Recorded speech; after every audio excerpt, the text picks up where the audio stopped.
नानी नानी दादी आप क्या कर रहे हो?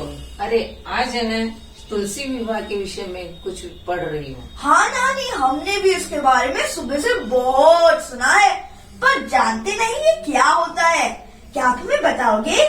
बिल्कुल बताऊंगी, आओ बैठो, आज इसी कथा पे चर्चा करेंगे।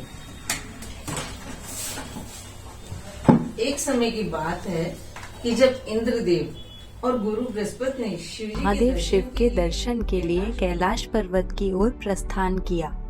जब महादेव को उनके आने का पता लगा तो वो इंद्र की परीक्षा लेने के लिए एक जोगी का रूप धारण कर उनके रास्ते में बैठ गए। इंद्र ने जोगी रूप में शिवजी से पूछा, तुम कौन हो? शिवजी बिना कोई उत्तर दिए शांति से बैठे रहे। इंद्र ने अपना प्रश्न दोहराया, तब भी जोगी ने कोई उत्तर नहीं दिया। यह देख इंद्र को क्रोध आया और उन्होंने अपने वज्र से शिव जी पर आक्रमण करने का प्रयास किया। शिव जी क्रोधित हो उठे। क्रोध के कारण उनके नेत्र लाल हो गए। अब तक गुरु बृहस्पति समझ गए थे कि जोगी के रूप में स्वयं महादेव हैं। उन्होंने शिव जी से विनती की कि वो इंद्र को क्षमा कर दें। उनकी विनती को स्वीकार कर शिव जी ने अपने नेत्र समुद्र की ओर कर दिए और इस प्रकार शिव जी ने इंद्र को क्षमा किया और वापस कैलाश की ओर प्रस्थान कर गए। इंद्र एवं बृहस्पति भी अपने अपने स्थान वापस लौट गए।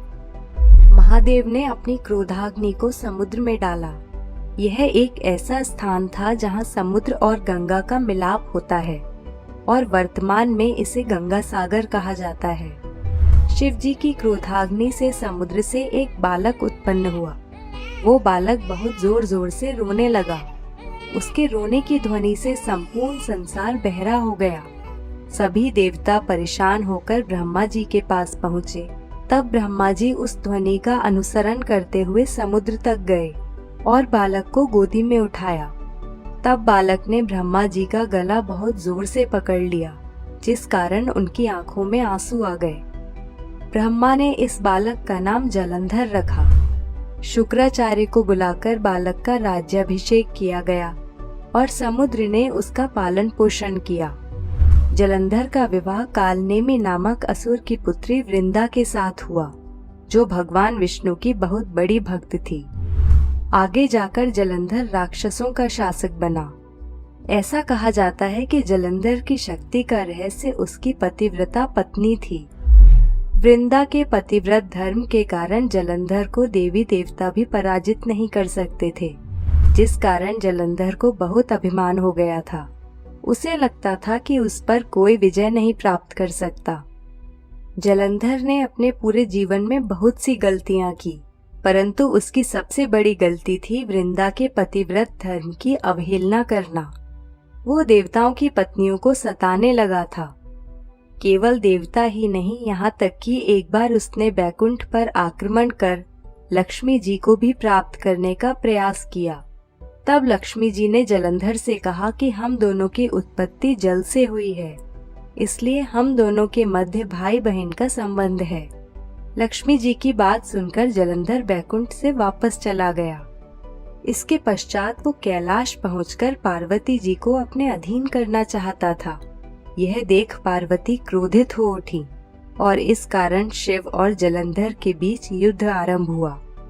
परंतु जलंधर की शक्ति के कारण महादेव हर प्रहार में विफल होते गए। तब भगवान विष्णु जलंधर का रूप धारण कर वृंदा के समक्ष पहुँचे। वृंदा ने सोचा कि जलंधर उसके पास आया है और वो भगवान विष्णु के साथ पत्नी जैसा व्यवहार करने लगी, जिससे उसका पत्नी धर्म टूट गया और कैलाश पर शिवजी जलंधर का वध करने में सफल हुए। सतीत्व टूट जाने के कारण वृंदा ने लाज से आत्मदाह कर लिया। उसके शरीर के भस्म होने से उस स्थान पर तुलसी का पौधा उगा, अर्थात तुलसी वृंदा का ही रूप है, जो भगवान विष्णु को अति प्रिय है। तुलसी माता तुम्हें प्रणाम, महिमा तेरी अपरंपार। विष्णु प्रिया वृंदा है नाम, जाने तुमको है संसार।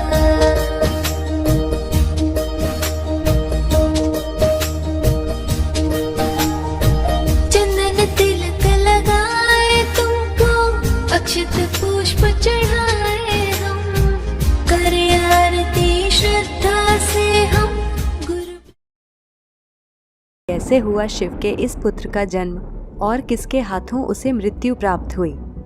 और यहीं पर समाप्त करेंगे हम आज की कड़ी।